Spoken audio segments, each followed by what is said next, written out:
Vários fatos marcaram o Brasil no início dos anos 1980. A ditadura militar, que havia começado 20 anos antes, dava sinais de que estava no fim. A presidência, com o general João Batista Figueiredo no comando, tentava promover uma abertura lenta, gradual e segura, sem represálias aos militares assim que deixassem o poder. O mundo já havia mudado bastante naqueles anos. O país estava endividado por conta da crise do petróleo de 1979 e do fracasso do chamado milagre econômico. A insatisfação com o regime militar só aumentava e o clamor por liberdades democráticas era latente. Em 1979 também foi o ano em que o bipartidarismo acabou no país.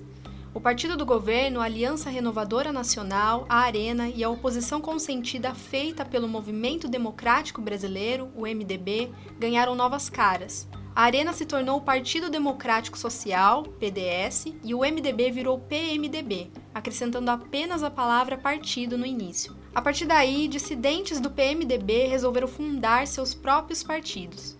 Alguns deles foram PTB, PDT, PP, PSDB e PT. Esse último, Partido dos Trabalhadores, surgiu em 1980, encabeçado pelo líder sindical Luiz Inácio Lula da Silva. E que pra cada um inconsciente que fosse no Pacaembu, nós traríamos 10 trabalhadores conscientes aqui. Segundo o maior partido em número de filiados do país, o PT sempre teve a bandeira de defender os interesses do trabalhador e unificar essa massa mais à esquerda no espectro político. Se nos adiantarmos um pouco na história, podemos dizer que o partido conseguiu atingir seu objetivo. Ele governou o país por 13 anos, fez inúmeras prefeituras ao longo da história, foi pego em escândalos de corrupção e está fora do comando do Brasil desde 2016, mas segue com a maior força de centro-esquerda que temos. Porém, o nosso foco aqui é para a primeira prova de fogo do partido, com as primeiras eleições que o PT disputaria, as municipais de 1982.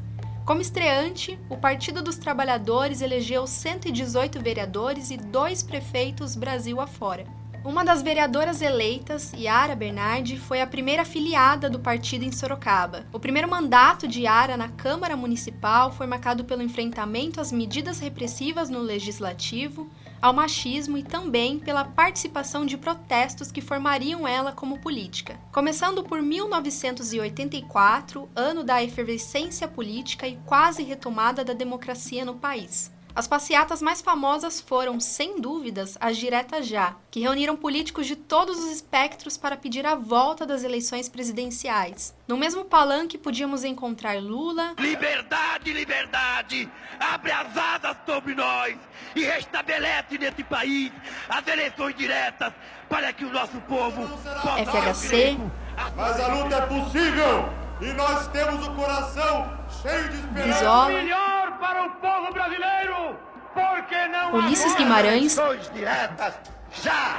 Entre tantos outros, lutando por democracia. Contudo, as diretas não foram os únicos protestos que formariam politicamente a vereadora petista. Em 1984, também ocorreu uma das maiores greves de professores promovidas pelo Sindicato dos Professores do Ensino Oficial do Estado de São Paulo, a APOESP.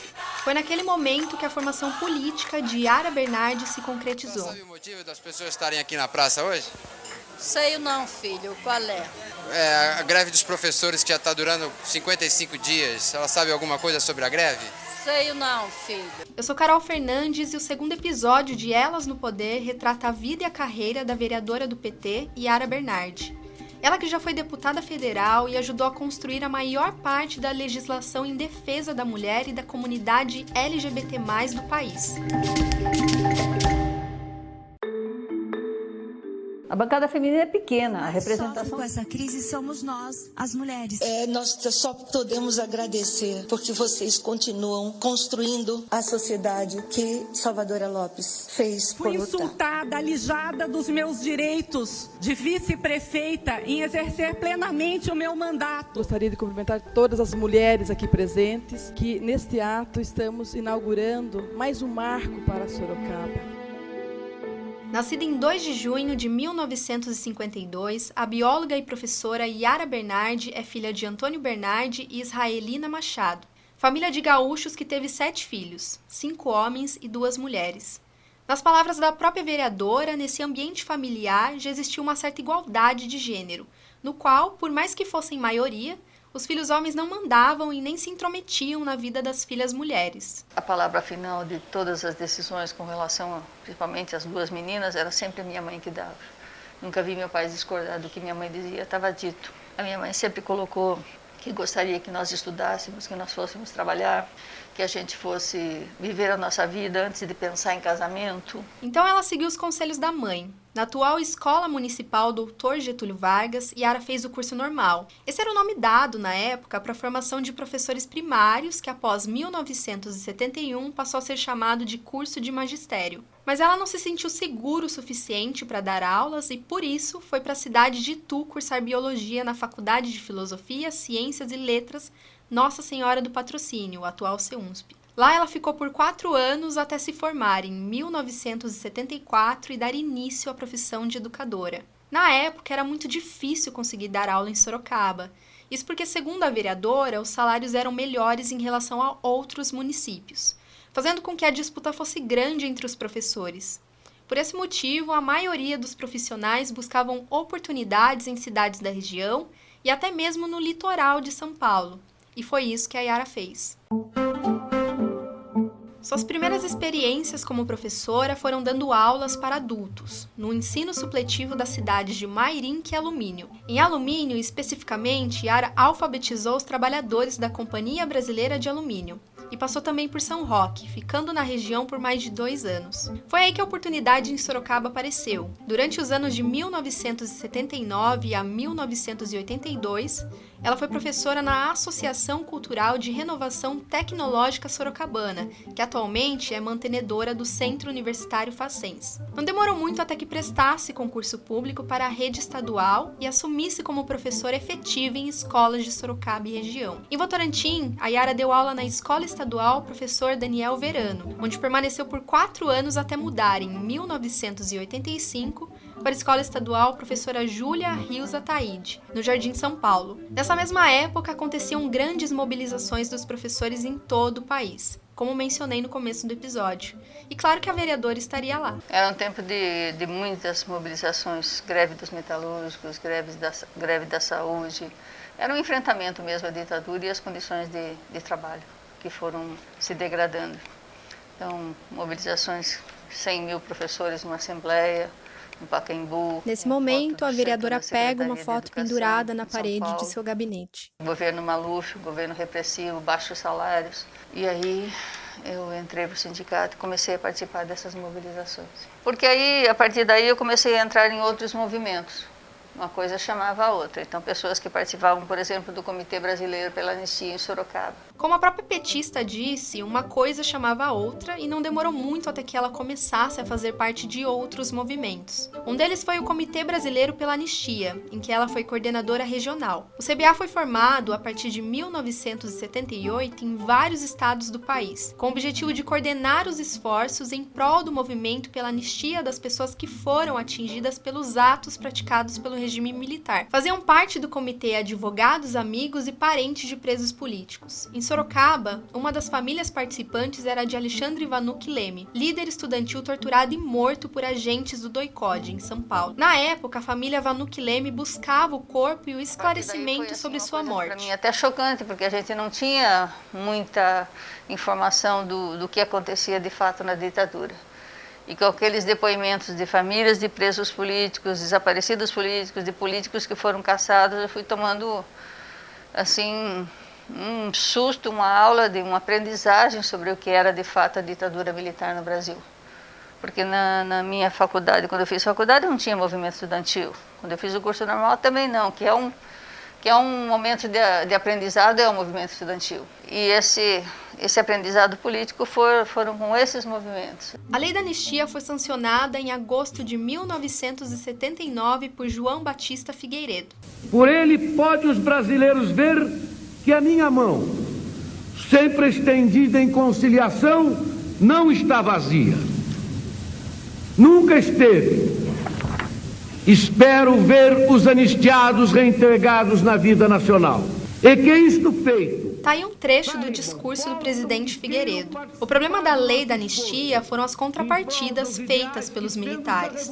Estavam dispostas a perdoar os exilados políticos, mas esse perdão deveria ser amplo, geral e irrestrito. Ou seja, valeria também para anistiar os crimes cometidos pelo governo brasileiro durante o período da ditadura. Enquanto vários outros países da América Latina puniam seus militares golpistas, o Brasil os perdoava e talvez o que vivemos hoje seja reflexo desse acordo feito em 79. Mas voltando para Yara Bernardi, 4 anos após a formação do Comitê Brasileiro pela Anistia, ela foi indicada para disputar as eleições municipais pelo Partido dos Trabalhadores, em 1982. Na época, a professora já tinha uma projeção na cidade, que conquistou sendo coordenadora regional do CBA e também conselheira estadual da POSP, cargo que ocupava desde 1977. Ela e a família também eram conhecidos no bairro em que viviam, Jardim Simos, na zona oeste da cidade, pelo trabalho social que a mãe dela fazia no local. A soma de tudo isso contribuiu para que a vereadora se tornasse, em 1983, a primeira mulher eleita a tomar posse em Sorocaba, com 1.534 votos. Mas ela não foi a única a entrar para a Câmara Municipal naquele ano. O PMDB conseguiu eleger como vereadora a médica sanitarista Diva Maria Prestes de Barros Araújo, próxima biografada desse podcast. Mas o ambiente não era nada favorável para quem era de esquerda e muito menos para quem era mulher. Os vereadores não tinham o costume de debater com mulher. Eles eram, às vezes, muito mais rigorosos com a própria vereadora Diva, que era partido do prefeito, Flávio Chaves, na época, do que comigo. Até muito mais cruéis com ela, mas a repressão era muito grande. A gente era expulso do plenário por opinião. Não sei o que, está expulso. O que não acontece hoje, não pode fazer isso, mas fazia. O presidente tinha atitudes ditatoriais. Rejeitavam os temas que nós trazíamos para a Câmara, a gente falava contra a ditadura militar, pelo fim da ditadura, pelas eleições diretas, e isso causava muita contrariedade aos vereadores conservadores e de direita mesmo, que eram apoiadores da ditadura. Ainda nessa primeira etapa, além de Yara, o PT elegeu outro vereador, Oswaldo Nossi. A menor bancada frente à ampla maioria que o PMDB tinha com 9 vereadores, outros 4 do PDS e mais 4 do PTB. Mesmo com as dificuldades, Yara garante que se saiu bem no primeiro mandato como vereadora. Isso porque rapidamente aprendeu tudo sobre o regimento interno. E para isso contou com a ajuda de Diva Prestes, que para além do meio político, ensinou para ela um valor muito importante, como ser feminista na prática. Com a vereadora Diva Prestes tinha uma relação muito boa, porque foi com ela que eu aprendi também, além da minha mãe, que era feminista também, ela não sabia, mas ela era feminista, e me ensinou a ser feminista na prática. Com a vereadora Diva, ela atuava muito na área da saúde e na questão da mulher. Ela promoveu em 82 o primeiro encontro da mulher sorocabana, onde nós discutimos as reivindicações das mulheres, o movimento feminista em Sorocaba, a formação do Conselho Municipal dos Direitos da Mulher, que eu também participei, que é o mais antigo um dos mais antigos do estado de São Paulo e do Brasil. Então, com ela, a relação era muito boa. Então, eu tive a oportunidade de conviver com mulheres feministas, que me ensinaram bastante, e a gente só vai aprendendo no dia a dia. As diferenciações que muita gente não nota, que parecem ser naturais, que são discriminatórias às mulheres e parecem ser naturais e não são. Como o lugar da mulher dentro de casa, o marido mandar na mulher, impedir que ela trabalhe, a violência contra a mulher. Mas no segundo mandato, em que foi eleita a sexta mais votada com 1.736 votos, Yara não teve a mesma sorte. Durante os anos de 1989 a 1992, ela foi a única vereadora na Câmara. Isso só mudou novamente em 1993, terceiro mandato consecutivo da Yara, em que ela dividiu as cadeiras do Legislativo com 2 vereadoras, Cidinha Queiroz, do PFL, e Ana Paula Eleutério, do PSDB, outras futuras biografadas do nosso programa. Esse número de 3 mulheres foi o maior já registrado no nosso legislativo. Ele representa 15% do total das 20 cadeiras da Câmara, e só se repetiria em alguns momentos entre os anos de 2017 e 2019, quando Cíntia de Almeida, suplente do vereador Marinho Marte, ocupou seu assento nos momentos em que o parlamentar esteve afastado pela Justiça. Como que era essa relação com essas mulheres? Sempre fiz todos os esforços, nem sempre eu conseguia, para que trabalhássemos em conjunto. Porque, afinal, eu sempre tive essa ideia, se eu estou aqui, eu estou representando as mulheres sorocabanas. Então, eu tenho que fazer o possível para representar as mulheres sorocabanas e de todos os segmentos. Foi durante esse mandato, na década de 90, que Yara apresentou a primeira proposta de lei que criou o Conselho Tutelar em Sorocaba. E além desse feito, ela também se orgulha de, na mesma época, ter sido autora da lei que criou a Casa Abrigo Valquíria Rocha, que acolhe mulheres e crianças vítimas de violência doméstica. Quando a gente começou a se aprofundar no feminismo, assim, vendo os dados da violência contra a mulher, que era muito escondido antigamente, era quase uma sina que as mulheres tinham que aguentar, que me foi dando esses ensinamentos para lutar pela causa da mulher.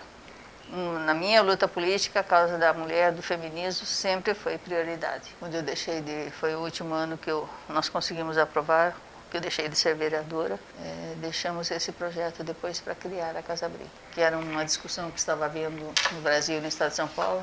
Nossa, acho que foi uma das primeiras no interior paulista, o do Brasil. O projeto da Casa Abrigo foi uma grande força-tarefa entre muitas mulheres que participaram ativamente da política sorocabana. Além de Yara, Ana Paula Eleutério, sua colega de Câmara, e a futura vereadora Cíntia de Almeida já tinham um histórico de luta em defesa da mulher na cidade. Com o debate sobre violência crescendo aos poucos naqueles anos, essa união foi necessária para fortalecer a luta. Em 1996, Yara decidiu alçar voos mais altos e se lançou, pela primeira vez, como candidata a prefeita de Sorocaba, sendo também a primeira mulher a disputar o cargo. Ela tinha Carlos Gaspari como candidato a vice-prefeito na sua chapa. A disputa pelo Palácio dos Tropeiros foi acirrada. Além da petista, concorriam também José Antônio Caldini Crespo, pelo PFL, hoje Democratas, Nildo Leite, pelo PSB, o ex-prefeito Teodoro Mendes, pelo PMDB e Renato Amari, pelo PSDB. Amari tinha como vice a médica Diva Prestes, que saiu do PMDB e tinha se filiado ao PSDB tempos antes. Dos mais de 250 mil eleitores aptos a votar na época, Yara recebeu 43.659 votos, o que representava 21,75% do eleitorado. Isso não foi suficiente para que ela disputasse o segundo turno, que ficou entre José Crespo e Renato Amari. No final das contas, quem venceu foram Amari e Diva Prestes. Renato posteriormente seria prefeito por mais um mandato, uma vez que a lei permitindo a reeleição para cargos majoritários foi aprovada em âmbito federal em 1997. 2 anos após perder as eleições municipais, Yara deu mais um passo em sua trajetória política.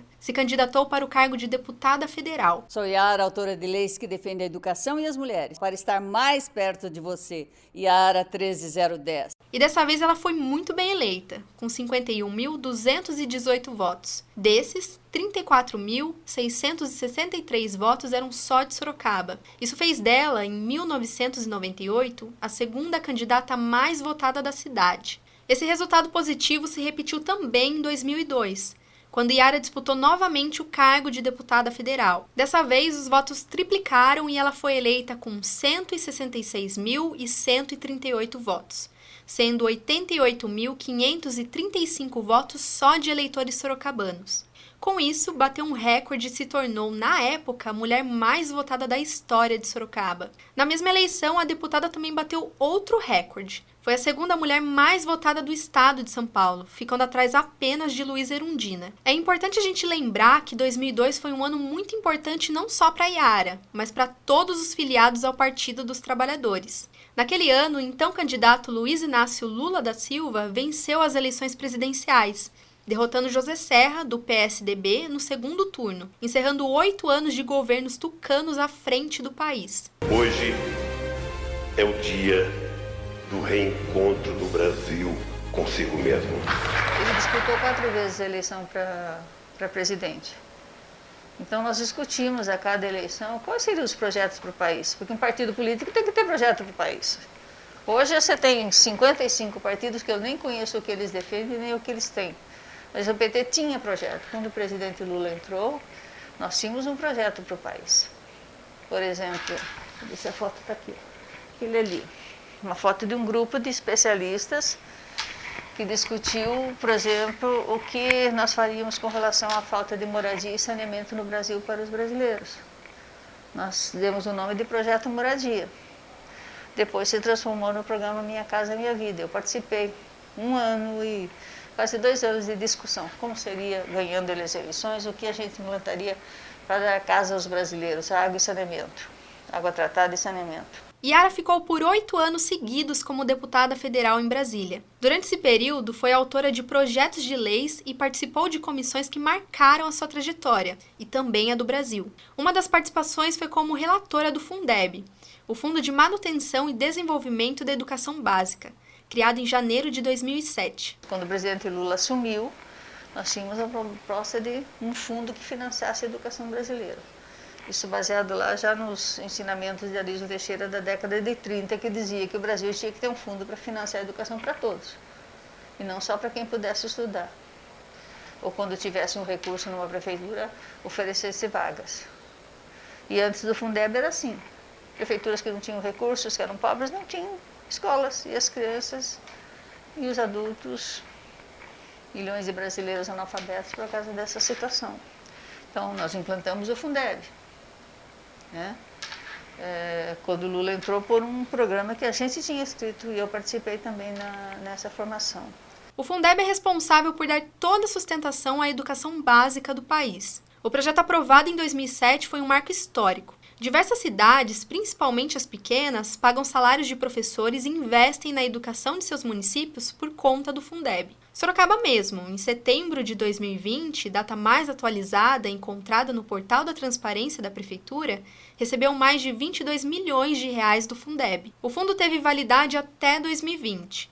No final do ano passado, um novo Fundeb foi aprovado e sancionado. Dessa vez, um fundo permanente para investir na educação. Dentre as participações em comissões especiais, Yara acompanhou a criação da Lei Maria da Penha, uma das mais importantes em defesa das mulheres no Brasil. Isso aconteceu em 2006. No mesmo ano, foi criado o Campus Sorocaba da Universidade Federal São Carlos, a UFSCar. O campus conta com 12 cursos de graduação e 11 programas de pós-graduação. A expansão da Universidade Federal São Carlos foi o caminho mais do que uma nova universidade, foi a expansão da UFSCar para cá.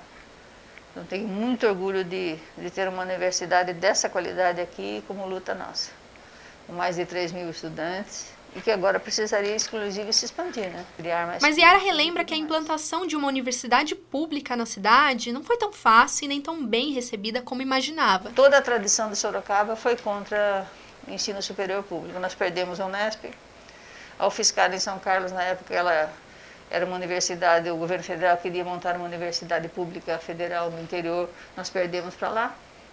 Sorocaba e São Carlos foram as cidades que disputaram e nós perdemos para São Carlos. Sorocaba era uma cidade bem maior e bem mais importante na época que São Carlos, mas a universidade foi para lá. A Unesp também, perdemos a possibilidade de que a Faculdade de Filosofia, Ciências e Letras se tornasse um campus da Unesp.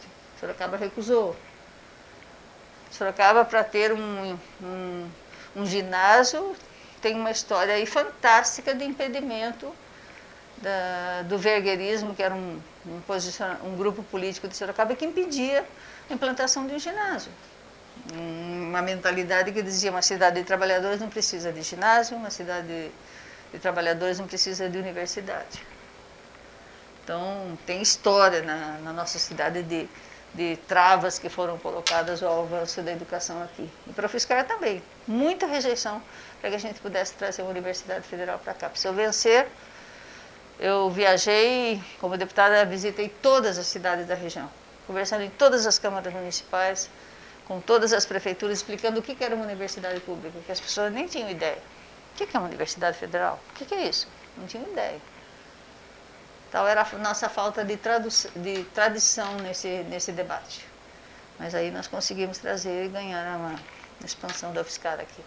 Ainda durante os 8 anos como deputada federal, foi autora de 3 importantes leis para as mulheres. A primeira delas é a lei que criminaliza o assédio sexual, criada em 2001. Foi um tema de muito debate e hoje ele está na pauta do dia, né? Porque o assédio sexual está aí presente em todas as áreas. Foi uma lei, hoje é crime. Foi uma lei de discussão nossa. E aqui vai uma pausa para explicar. O nossa, que a vereadora se refere, é a bancada feminina da Câmara dos Deputados, que ela coordenou por vários anos. Mas voltando às iniciativas, a Yara também criou a lei que acrescenta a denominação violência doméstica no Código Penal, em 2004. Não havia essa tipificação de quando uma mulher era agredida dentro do ambiente familiar e tudo mais, que a gente classificava como violência doméstica, era colocado perante a polícia e nunca levado adiante era desinteligência. Então nós tipificamos no Código Penal o que é violência doméstica. E depois construímos a Lei Maria da Penha, que eu também... Um ano depois, em 2005, foi aprovada outra iniciativa de autoria da petista, que ficou conhecida como a Lei da Mulher Honesta. A lei alterou o Código Penal, extinguiu o crime de adultério, determinou a substituição de termos como mulher honesta e mulher virgem, e também extinguiu a impunidade do estuprador que se casasse com a vítima. Qual era o parâmetro? Uma mulher ser honesta na década de 40, acho que era fácil classificar uma mulher honesta, na cabeça dos legisladores da época, né? Mulher separada não era honesta, mulher largada do marido não era honesta, às vezes mulher que trabalhava fora também não era honesta, e assim por diante. Então, e esse e outros termos, esse foi um projeto que a gente retirou do Código Penal tudo aquilo que diferenciava homens e mulheres. O nosso Código de Processo Penal é tema de muitos debates no meio jurídico. Ele foi criado em 1941 pelo governo Getúlio Vargas. Então, como a própria Yara disse, para os anos 40 era fácil identificar coisas como mulher honesta, legítima defesa da honra, ou não encarar a violência doméstica como um problema de polícia. Apesar de ser a passos lentos, o código tem sido aprimorado com o passar dos anos. Em 2006, Yara tentou se reeleger para um terceiro mandato. Na época, ela obteve 77.037 votos no estado, sendo 36.721 só em Sorocaba, mas ficou como suplente pelo PT. Fora da Câmara dos Deputados, ela foi trabalhar como representante do Ministério da Educação em São Paulo, atuando no cargo por 3 anos até sair em 2010 para disputar as eleições para deputada federal novamente. Dessa vez, ela obteve 73.517 votos no estado, sendo 38.507 só de eleitores sorocabanos, mas também ficou como suplente. Em 2012, a Yara volta à cidade natal para se candidatar a prefeita de Sorocaba pela segunda vez. A chapa contou ainda com José Carlos Fernandes Trinity como vice e o PT se coligou, acreditem ou não, com o Partido Social Liberal, o PSL. Eleições 2012, o PT oficializou hoje a candidatura Yara Bernardi para a prefeitura de Sorocaba. A convenção foi realizada neste clube no centro da cidade. A candidata do PT chegou acompanhada do candidato a vice, José Carlos Trinity. O PT se coligou ao PSL para as eleições. Yara Bernardi é professora e tem 60 anos. Enquanto ela era pré-candidata, descobriu um câncer de mama e iniciou a quimioterapia. Meu médico, doutor Sampaio, pediu vários exames e nem tinha completado um ano dos exames passados que eu tinha feito, no ano de 2011.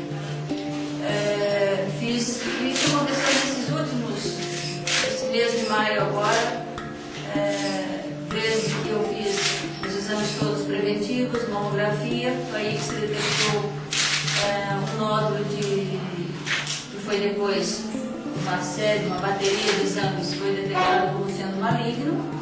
E o médico marcou imediatamente, doutor Alexandre, imediatamente a retirada. Foi a operação na última quarta-feira. Como foi detectado... Está aí um trechinho da coletiva de imprensa na qual a candidata anunciava que precisava fazer o tratamento contra o câncer, mas que isso não iria afastá-la das atividades de campanha. Como candidata a prefeita, Yara tinha como principais bandeiras o foco em moradia e um alinhamento muito forte com o governo federal, como ela própria explica nessa entrevista com o Jornal Diário de Sorocaba. O grande foco da nossa campanha em Sorocaba é um governo municipal em sintonia com todos os projetos federais. O foco, a meta clara da nossa campanha é governar Sorocaba, que o Partido dos Trabalhadores ainda não governou, com a mesma competência e com as ações que deram certo e foram extremamente positivas para o Brasil, com as ações, os projetos federais da presidenta Dilma. Isso é muito claro, o governo Lula, a presidenta Dilma mudaram o país, nós temos reconhecimento internacional e esses bons projetos federais nós queremos trazer para Sorocaba. Trazemos o projeto Minha Casa Minha Vida. Os aluguéis estão altíssimos em Sorocaba hoje, devido ao crescimento. A cidade cresceu, o Brasil se desenvolveu, as indústrias voltaram, nós estamos gerando emprego, mas Sorocaba tem que estar preparada para receber esses trabalhadores.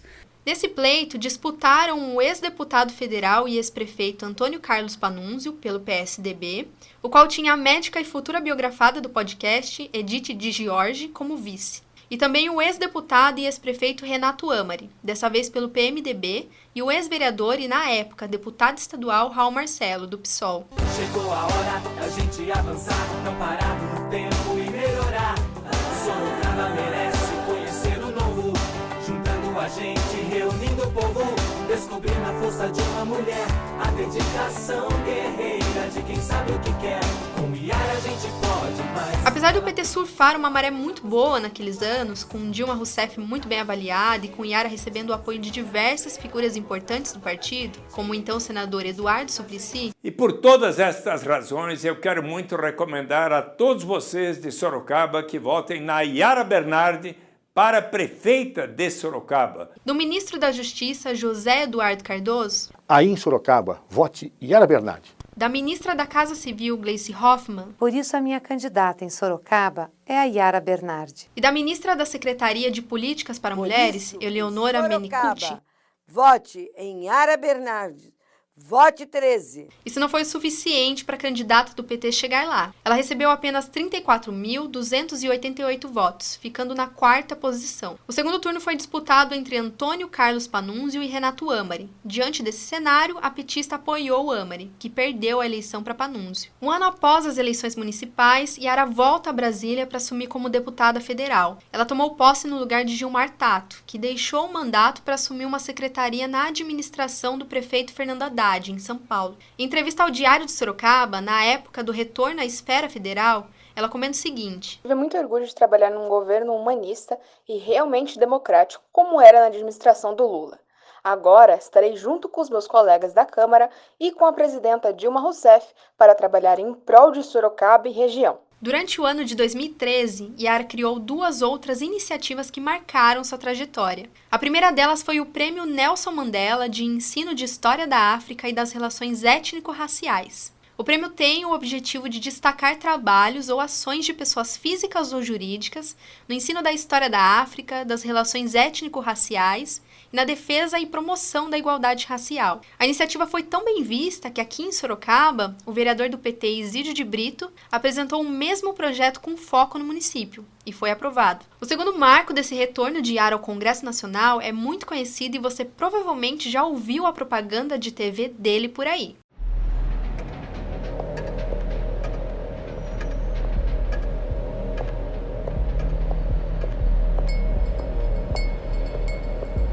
O Brasil vive uma tragédia. 1.388 casos de estupro por dia. Quase um por minuto. Apresentada originalmente em 1999 pela Yara Bernardi, a Lei do Minuto Seguinte se tornou uma referência no amparo a vítimas de abuso sexual. Em 2013, quando foi sancionada, o Brasil tinha um estupro a cada 10 minutos no país. A lei garantiu atendimento dentro do SUS, Rede de Saúde e Segurança, em relação a qual tratamento deve ser dado às vítimas de violência sexual. O Ministério Público batizou a lei dessa forma, então a lei determina isso. Casos mais violentos de estupro, tem todo um procedimento, o procedimento de saúde. No caso do hospital de referência, aqui em Sorocaba, é o conjunto hospitalar.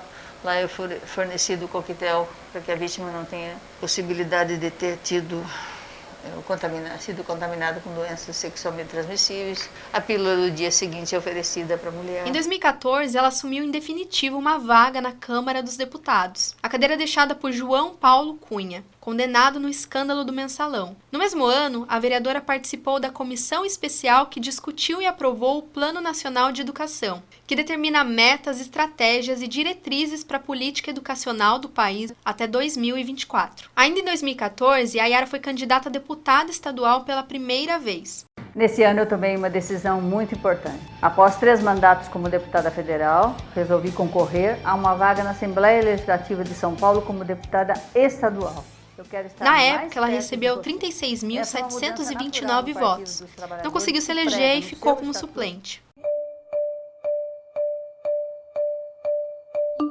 2016 foi um ano diferente para a vida política em todo o país. O Partido dos Trabalhadores, à frente do país há 13 anos, foi fortemente atingido pela Operação Lava Jato. Uma operação deflagrada inicialmente pelo Ministério Público Federal do Paraná, mas que se estendeu por todo o Brasil. Em um resumo breve, a operação apontou um gigantesco escândalo de corrupção dentro da Petrobras, a maior empresa pública do país.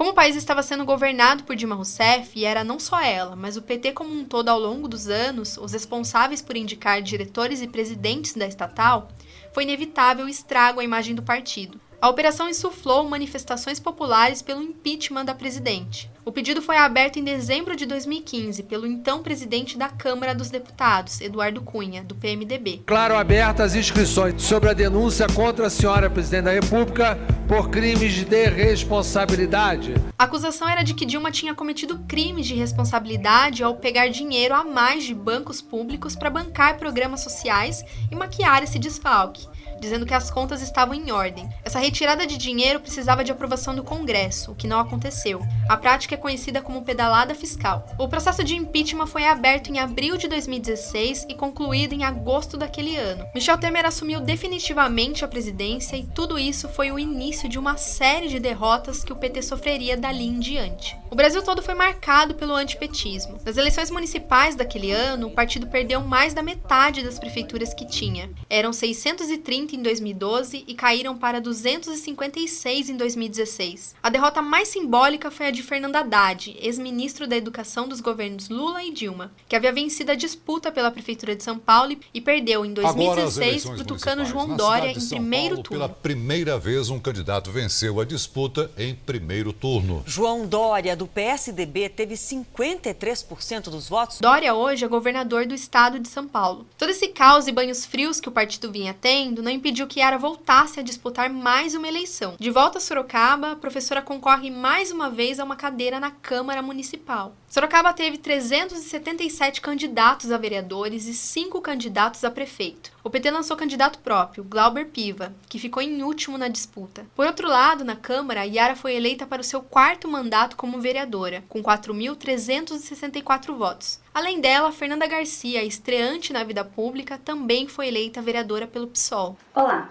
sou Fernanda Garcia, professora de português em Sorocaba. A eleição teve segundo turno. Foi disputada por Raul Marcelo do PSOL e José Crespo do DEM. José Crespo venceu com bastante folga o psolista e se tornou prefeito. Com 58,48% dos votos, José Crespo do DEM é o novo prefeito de Sorocaba. Ao lado dele, Jaqueline Coutinho se tornou vice-prefeita e posteriormente seria a prefeita da cidade.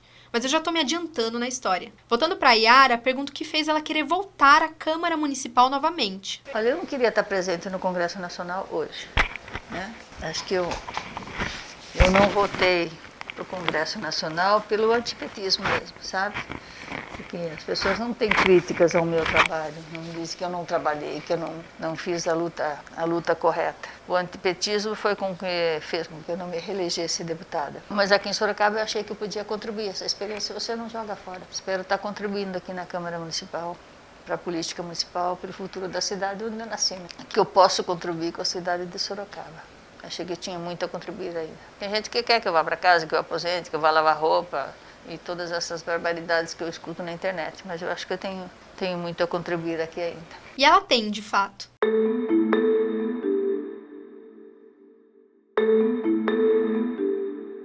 Durante o 4º mandato como vereadora, Yara foi presidente da Comissão Parlamentar de Inquérito que culminou com a cassação do então prefeito José Crespo, em 2019. Eu estava aqui participando desse processo, disputei com o prefeito Crespo desde 96, que ele disputava para ser prefeito dessa cidade, talvez para seguir o exemplo do pai. Ele disputou 4 eleições e chegou. Foi um desastre administrativo, desordem financeira. Eu acho que o voto das pessoas é sagrado. A cidade escolheu o Crespo. Eu não posso caçar o Crespo como fizeram com a Dilma porque eu não gosto dela. Hoje falam assim, mas a Dilma era ruim de relacionamento. Eu não posso caçar uma prefeita, um prefeito porque ele se relaciona mal.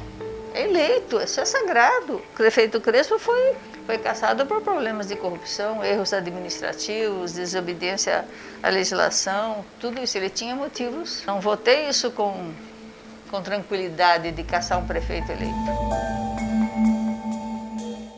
A cassação do prefeito envolve muito juridiquês que eu vou deixar para explicar no futuro episódio, onde eu vou contar a história da sua vice, Jaqueline Coutinho. Mas em resumo, o Crespo foi cassado 2 vezes, a primeira em agosto de 2017 e a segunda em agosto de 2019. Os motivos vão de prevaricação, infrações político-administrativas até desvio de função pública por parte de uma de suas assessoras, Tatiane Polis. A investigação durou 3 meses e originou a comissão processante que posteriormente retirou o Crespo do cargo. Todas essas brigas e discussões do secretário Eloy com a senhora Tati Polis é porque ela tinha uma função clara, falando do falso voluntariado. Essa é a Yara discursando sobre os motivos para votar pela cassação do prefeito em agosto de 2019. Tratada como doutora, e nós comprovamos aqui numa outra CPI que sequer o ensino fundamental essa senhora tem. Tratada como doutora Tatiane Polis, com poder de intervir na Secretaria de Comunicação, nos recursos, na agenda do prefeito. Então era de fato falso voluntariado. Se fosse só por isso que nós estivéssemos julgando o resultado de todas as investigações. A CPI levou a comissão processante. A comissão processante veio dos resultados das investigações da CPI. Tem muito a ser esclarecido nessa cidade aqui.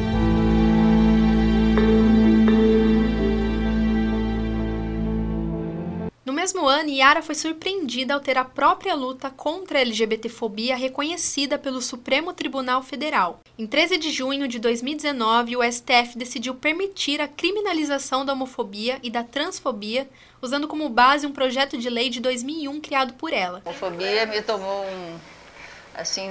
muitos anos de discussão e debate na Câmara Federal. A primeira lei que discutiu e foi aprovada na Câmara por unanimidade foi a lei que criminalizava a homofobia. O movimento LGBT era muito ativo e atuante no Congresso Nacional e a lei que foi apresentada foi de minha autoria, que depois foi referendada pelo Supremo Tribunal Federal, porque o Senado não aprovou. Foi aprovado na Câmara por unanimidade. Quando chegou no Senado, as forças conservadoras religiosas nunca deixaram que a lei progredisse. Mas depois, por ação até de entidades que foram até o Supremo, olha, nós temos um direito, esse direito não nos é assegurado, o Supremo considerou que o texto da minha lei era o mais correto. Como a própria Yara disse, o projeto de número 5003 de 2001 avançou na Câmara e foi ao Senado, ganhando nova denominação de PL 122.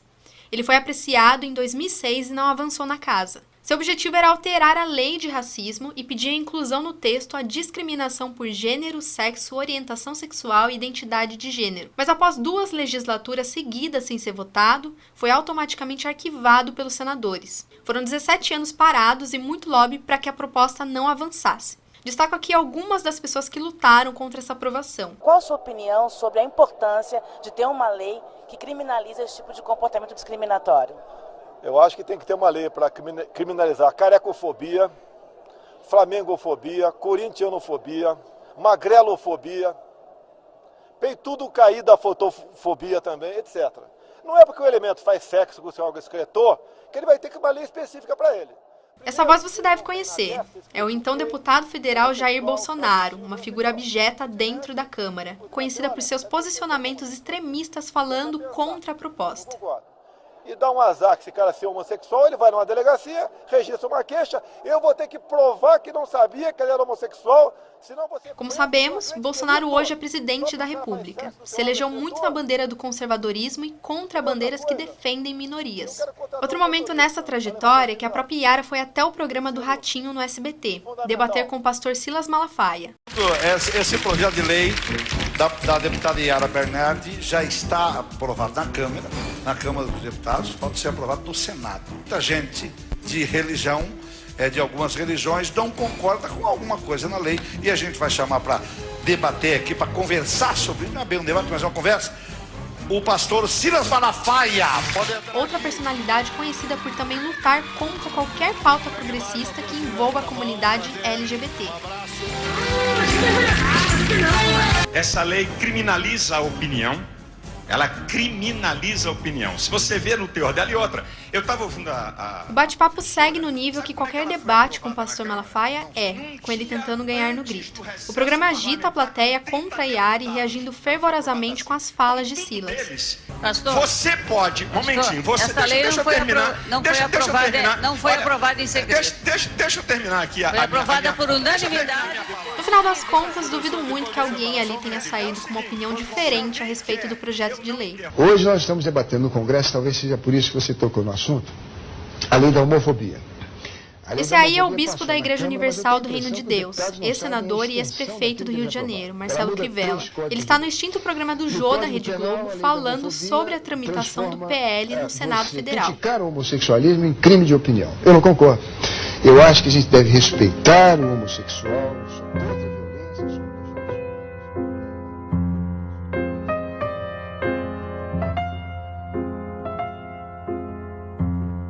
É vendo toda essa gente que fala contra o projeto, que fala que a homossexualidade é um comportamento e não uma orientação sexual, que minorias devem se curvar à maioria, que a gente percebe o quão fundamental foi a aprovação dele no Supremo Tribunal Federal. E nós aqui sabemos que não cabe ao Poder Judiciário legislar, mas foram 17 anos de engavetamento. Eu não consigo nem imaginar quantos LGBT sofreram discriminação, foram agredidos e até mortos nesse meio tempo. Acredito que depois de tudo isso, a opinião do ex-ministro do STF, Celso de Mello, relator da proposta na corte que fez questão de usar o projeto de Yara como referência, seja mais do que adequada. Cabe observar no ponto que, após mais de 5 anos de tramitação, o projeto de lei 5.003 de 2001, proposto pela então deputada federal Yara Bernardi, em 7 de agosto de 2001, com o objetivo de definir os crimes resultantes de discriminação ou preconceito de gênero, sexo, orientação sexual ou identidade de gênero. Ele foi aprovado em 23 de novembro de 2006 pela Câmara dos Deputados, vindo a ser encaminhado ao Senado Federal, no qual passou a ser designado como projeto da Câmara número 122/2006. Visão de mundo fundada na ideia artificialmente construída de que as diferenças biológicas entre o homem e a mulher devem determinar os seus papéis sociais. Meninos vestem azul e meninas vestem rosa. Essa concepção de mundo, essa Weltanschauung, impõe, notadamente em face dos integrantes da comunidade LGBT, uma inaceitável restrição às suas liberdades fundamentais. Agora, em 2020, Yara se candidatou novamente para o cargo de vereadora e foi reeleita para o seu 5º mandato, com 5.525 votos. Ela foi a segunda candidata mais votada em Sorocaba nas eleições. Além dela, Fernanda Garcia também foi reeleita, mas o quadro na Câmara não mudou muito. Elas continuam sendo as únicas mulheres lá dentro, num legislativo ainda mais conservador que o anterior. Mesmo com esse cenário, Yara garante que vai continuar na luta em defesa das bandeiras que acredita, a educação e os direitos humanos. Vai ter um pouco mais de dificuldade, mas tenho preocupações com o futuro de Sorocaba, preocupações com o crescimento desordenado, a possibilidade da falta d'água futura para esse crescimento que a cidade tem, meio ambiente, de como a cidade, o quanto e como a cidade vai crescer. Acho que hoje, de forma desordenada, sem planejamento, um plano diretor que não prevê problemas seríssimos como relação à nossa represa de Tupararanga, a qualidade da água, a quantidade de água que pode faltar futuramente para Sorocaba. Vejo os loteadores decidindo o futuro de Sorocaba e não um planejamento ordenado. Foram tantos anos, tantos acontecimentos, que ao falar em mudanças relacionadas à sua vida no Legislativo e Executivo, a vereadora conta que a política não a muda, mas sim que ela muda junto com a política. Eu participo da política desde 20 e poucos anos, então faço parte dela. Se eu mudei com a política também mudou comigo. Meu dia a dia sempre foi ligado às questões políticas, às pautas das políticas públicas. Não é uma questão de mudança, é claro que hoje eu tenho muito mais experiência, né? Muito mais acúmulo de informações, de experiências. Ser deputada federal é uma coisa assim, 3 mandatos, uma aprendizagem fantástica da situação brasileira, do Brasil, das políticas, tudo se discutia no Congresso. Se forem lá, tudo se discutia. Não vejo hoje, não tenho muita fé no Congresso de hoje, não. Extremamente conservador, atrasado. Mas eu tive a oportunidade de discutir em momentos muito bons do Congresso Nacional, política internacional, visitar outros países. Então é um acúmulo que não se joga fora de experiência. Depois de 6 mandatos na política, lutando com unhas e dentes pelo que acredita, Yara Bernardi é uma das figuras mais emblemáticas na cidade, principalmente quando pensamos em mulher na política. Seguiremos acompanhando o trabalho da vereadora e, quem sabe, no futuro, poderemos ver uma nova tentativa de eleição para a Prefeitura de Sorocaba. Elas no Poder é uma produção da Ponta MP3. Se você ficou curioso para saber um pouco mais da história, tem muito conteúdo extra no nosso site, pontamp3podcast.com.br/elas no poder. E nas redes sociais sempre em @pontamp3podcast. Para não perder nenhum episódio, não esquece de assinar o nosso feed. Eu sou Carol Fernandes, apresentadora deste podcast. A idealizadora do programa é a Tatiane Silva. O Lucas Monteiro é responsável pela pesquisa, montagem e coordenação de toda a produção. Os roteiros são assinados por mim, pela Tatiane e pelo Lucas. A nossa estratégia digital também é feita pela Tatiane Silva. A nossa identidade visual foi criada pelo Derek Lambert e pela Daniela Ferreira. Foram usados neste programa áudios do Memorial da Democracia, PT Brasil, Globo, TV Tem, PT Sorocaba, Diário de Sorocaba, Ministério Público Federal, Estadão, Record TV, TV Câmara, SBT, Band, TV Justiça, trecho do filme Trabalhadores Presente, de João Batista de Andrade, TV Viva, Instituto Vladimir Herzog e dos canais pessoais da Yara Bernardi e Fernanda Garcia. Obrigada e até semana que vem.